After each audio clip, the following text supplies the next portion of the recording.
السلام عليكم ورحمة الله تعالى وبركاته كسو دوالا هلال انجليش اكاديمي waxaynu halka kasii wadeynaa casharkeeni shanaad ee buugga naxwaha ingiriisiga ee heerka koowaad marka casharka aada u fudud yahay insha allahu tacaala muuqaalkan baynu kusoo gabagabeynayna isaga dhanba simple present yes no questions sidee loo sameeyaa su-aalaha ha iyo mayada ah markii la joogo tennisku loo yaqaan simple present isla markaana la isticmaalayo falalka kale falalka aan b ahayn b verbs aan ahayn falalka aan b verbs ahayn point one qodob koowaad waxaa yidhi most simple yes no questions su-aalaha jawaabta ay noqonaysa ha iyo mayada intooda ugu badan tenniska present simple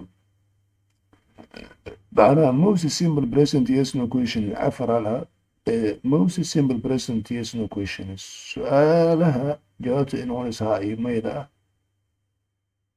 تانيس simple present انتو ذا بدا use وحي استعمالان do أي استعمالان to make سلوسمي a basic question سؤال أساسي سؤال حكم ده do you live here how can you دقنتها مجدا أول حاجة you adiga live here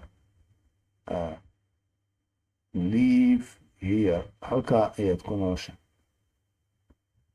you live here halka ayaad degan tahay su-aal baa laga dhigo do waxaa horaa soo baratay do you live here halka ayaad ku nooshahay do you like pizza ma jeceshaa pizzada do you play sports ma ciyaartaa ciyaaraha do you have a dog ma leedahay okay point two qodobka labaad ee pronouns magacyaalada I you they we use waxay isticmaalaan waa afarteeda hore usoo sheego do ay isticmaalaan in yes no questions marka la sameynayo su-aalaha ha iyo mayda ah waxaa aragtay subjective inuu I yahay ama you yahay ama they yahay ama we yahay si aad yes no question u sameyso do isticmaal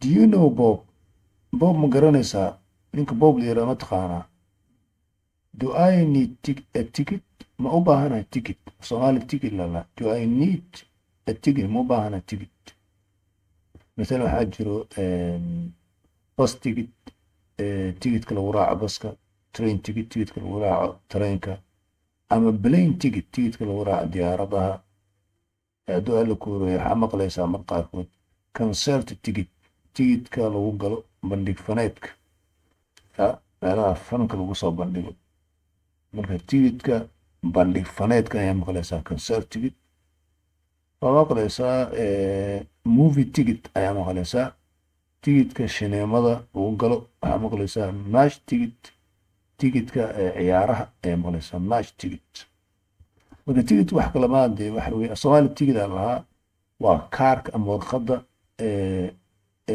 gaadiidka lagu raaco ama hadduu alla kuuraya meel lagu galo do they speak English miyay ku hadlaan marka subject waa they marka su-aasha marka samey do la isticmaalay do we have time waqti ma haysaa marka cashirkii hore muu daba socdaa ma jidaa marka aad buu fudud yahay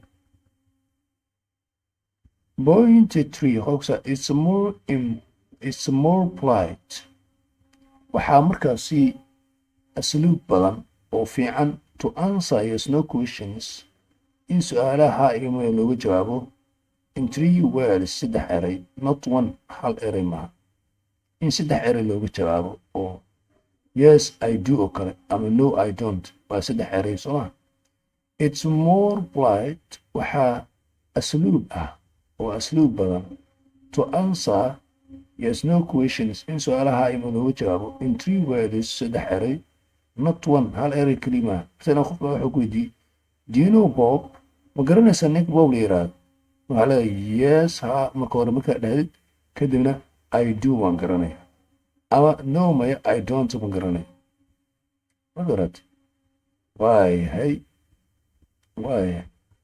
do I need a ticket ma waxaan u baahanahay ticket do I need a ticket ma waxaan u baahanahay ticket do I need a ticket ma waxaan u baahanahay ticket yes you do هذا u baahan tahay ama no you don't baa leedahay uma baahnid. No you don't uma baahnid ayaa leedahay ma garat. waaya do they speak English? Do they speak English? ma waxay ku hadlaan luqadda ingiriisiga? Yes ha they do way ku hadlaan. mise waxaad odhanaysaa no maya they don't kuma hadlaan. They don't kuma hadlaan. Do we have time? ma haysanaa waqti. Do we have time? ma haysanaa waqti. Yes we do. ha wa haysanaa. ama no we don't. maya ma haysanaa. haddaba note ogsoono baa uu yidhi speakers dadka ku hadla luqadda can say waxay oran karaan no maya I do not. ma haysto I do not. ma haysto waqti. ama waxay oran karaan no maya or maxaa waay mise ama waxay dhihi karaan no I don't. labada qaab ay isticmaali karaan. but laakiinse don't isticmaalka don't is much more commonly used ayaa inta badan aad loo isticmaala. is much more commonly used ayaa inta badan la isticmaala.